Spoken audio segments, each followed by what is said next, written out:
أعوذ بالله من الشيطان الرجيم بفضل الله بسم الله الرحمن الرحيم السلام عليك يا رسول الله السلام عليك يا حبيب الله السلام عليك يا أمير المؤمنين يا علي بن أبي طالب عليه السلام السلام عليك يا فاطمة الزهراء يا سيدة النساء العالمين السلام عليك يا حسن المجتبى السلام عليك يا أبا عبد الله الحسين وعلى الأرواح التي خلت بفنائك عليكم مني سلام الله ما بقيت وبكي الليل والنهار ولنجعله الله آخرة أحد مني لزيارتكم السلام على الحسين وعلى علي بن حسين وعلى أولاد الحسين وعلى أصحاب الحسين وعلى أنصار الحسين وعلى شيعة الحسين جميعا ورحمة الله وبركاته. يقول الله سبحانه وتعالى في كتابه المجيد: أعوذ بالله من الشيطان الرجيم فخرج منها خائفا يترقب قال رب نجني من القوم الظالمين ولما توجه تلقاء المدين قال عسى ربي أن يهديني سواء السبيل. صدق الله العلي العظيم ونحن على ذلك من الشاهدين والشاكرين والحمد لله رب العالمين. بداية أحييكم بتحية الإسلامية المباركة على وهي السلام عليكم ورحمة الله وبركاته. Ndugu zanguni, baada ya kumshukuru Mwenyezi Mungu Subhanahu wa Ta'ala na kumtakia rehma na amani mtukufu wa daraja ambaye si mwingine ni Mtume Muhammadin sallallahu alayhi wa alihi wa sallama, pamoja na kizazi chake kitoharifu na masahaba zake waliomfuata kwa wema baada ya kuondoka Mtume Muhammadin sallallahu alayhi wa alihi wa sallam, tukiwa katika mwaka mpya wa Kiislamu, mwaka wa Hijiria wa 1448, mwaka ambao tukianza kwa matukio mbalimbali ya kuhuzunisha, matukio ambayo yaliwapata Ahlulbeiti wa Bwana Mtume Muhammadin sallallahu alayhi wa alihi wa sallama, al-Imam al-Husaini pamoja na ali zake. Ama al-Imam al-Husaini alayhi salamu, kipindi anapatiwa ujumbe ya kwamba aende akatoe bai'a kwa kiongozi wa zama zile ambaye ni Yazid bin Muawiya, al-Imam al-Husaini baada ya kukataa kutoa kiapo cha utiifu aliweza kutoka katika mji mtukufu wa Madina na kuelekea katika mji mtukufu wa Maka.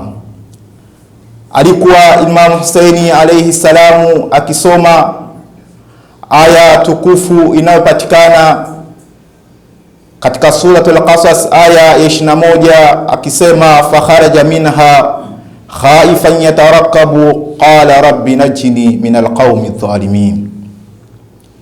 Basi akatoka yeye na hofu akiangalia huku na kule, akasema Mola wangu mlezi, niokoe na kaumu ya watu ambao ni madhalim.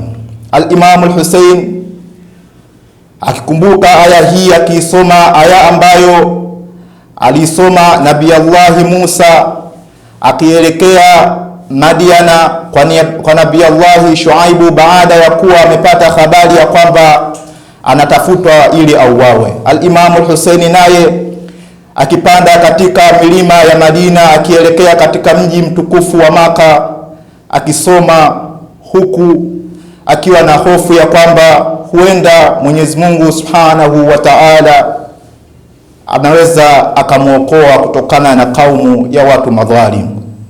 Lakini alipofika katika mji mtukufu wa Maka, alisoma pia aya nyingine ya 22 ambayo inapatikana katika suratul Qasas akisema walamma tawajjaha tilqaa almadyana qala asa rabbi ayahdiyani sawa as-sabil, ya kwamba na pindi alipofika katika upande wa Madiana alisema huenda Mola wangu mlezi akaniokoa na akaniongoza katika njia iliyokuwa sawa, njia iliyonyoka. Lakini pamoja na yote hayo, mada yetu ya leo ambayo tutaweza kuangazia ni mada ambayo tunasema njiani al-Imam al-Husaini akielekea al-Kufa. Baada ya kuwa al-Imam al-Husaini alayhi salam amemtuma mjumbe wake Muslim bin Aqil, na baada ya kuwa Muslim bin Aqil ashaandika barua ya kwamba ahlul Kufa ambao walikuandikia barua nyingi mwanzoni tayari washakuwa upande wangu na wapo tayari kukupokea al-Imam al-Husaini alayhi salam, basi al-Imam al-Husaini alayhi salam alijiandaa ili kutoka. Lakini kipindi kile muarikhina wanaelezea kwamba al-Imam al-Husaini alayhi salam ulikuwa ni msimu wa hija, alikuwa akifanya baadhi ya ibadati za hija, lakini ilipofika mwezi 9 Dhulhijja al-Imam al-Husaini aliweza kukata hija yake baada ya kuwa limetolewa dau ya kwamba al-Imam al-Husaini alayhi salam yoyote ambaye atampata hata kama atakuwa ameambatana na kuta za Kaaba, basi amkamate au apeleke kichwa chake, itakuwa atapata hadia kubwa kutoka kwa kiongozi wa zama zile ambaye ni Yazid bin Muawiya. Al-Imam al-Husaini kwa kuwa aliona ya kwamba nisije nikawa mtu wa kwanza kumwaga damu yangu katika haram tukufu ya Mwenyezi Mungu Subhanahu wa Ta'ala, basi kwa kipindi kile ilibidi afanye haraka kutoka katika mji mtukufu wa Maka na kuelekea al-Kufa. Lakini walitokeza watu mbalimbali kumpa wasia al-Imam al-Husaini alayhi salamu asije akaelekea mji wa Kufa. Alijitokeza ndugu yake Muhammad bin Hanafia, alijitokeza Ibn Abbas, lakini Imam al-Husaini alayhi salam kipindi anasikiliza maneno yao hayakuwa na msingi ya kumzuia kutoka katika mji mtukufu wa Maka. Al-Imam al-Husaini ikabidi atoke andae safari yake haraka na kuelekea katika mji wa Kufa.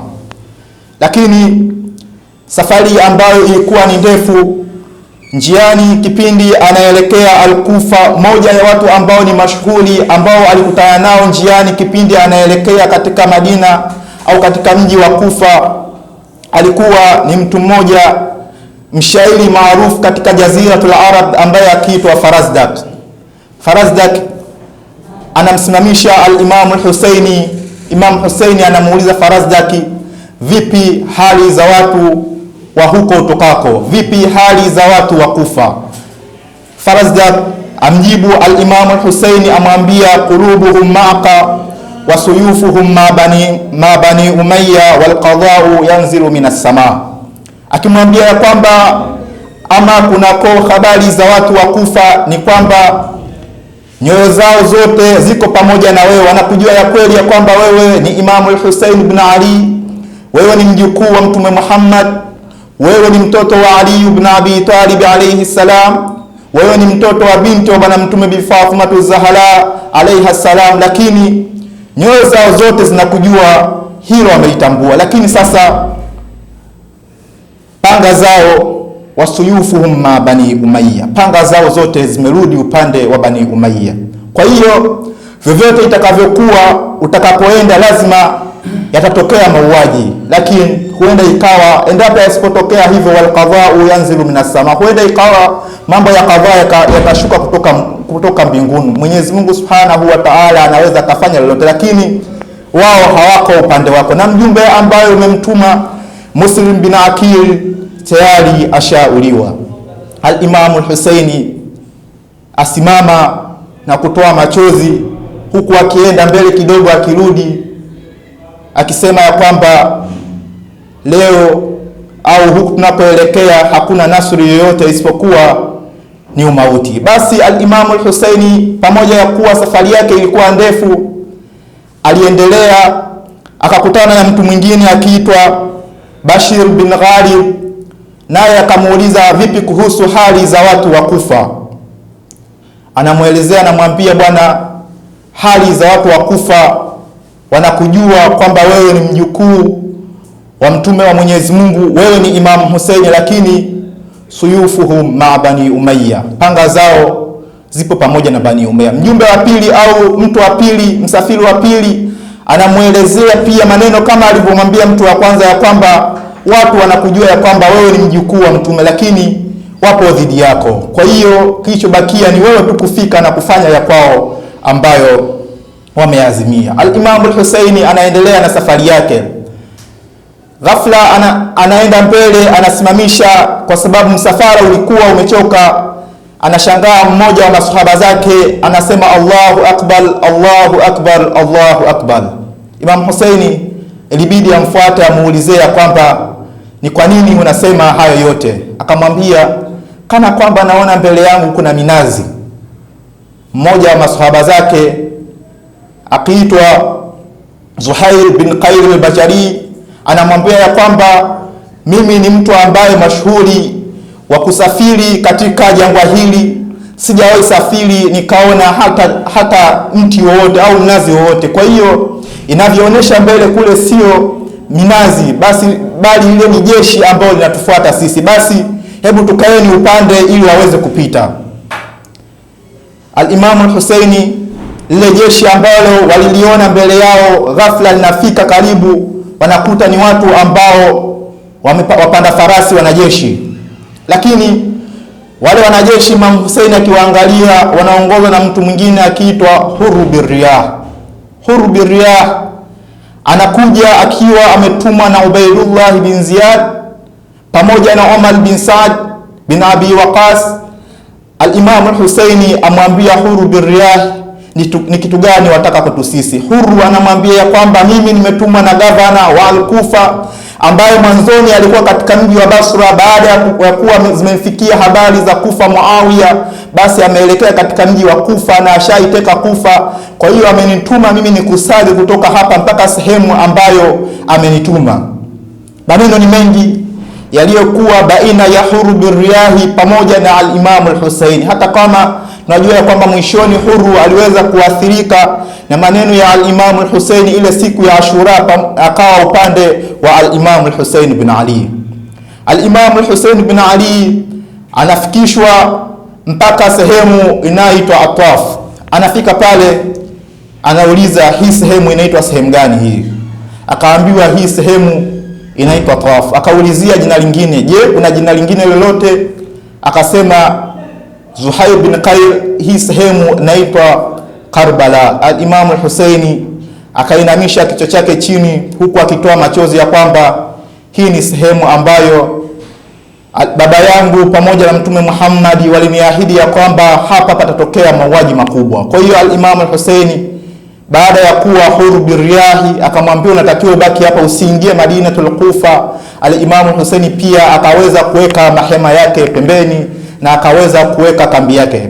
Lakini miongoni mwa maneno ya al-Imam al-Husaini ibn Ali ambayo aliweza kuambia watu wale siku ya Ashura, aliwaambia ibadullah, enyi waja wa Mwenyezi Mungu, hadha kalamullahi alladhi anzalahu ala sadri rasulillahi Muhammad bin Abdillah.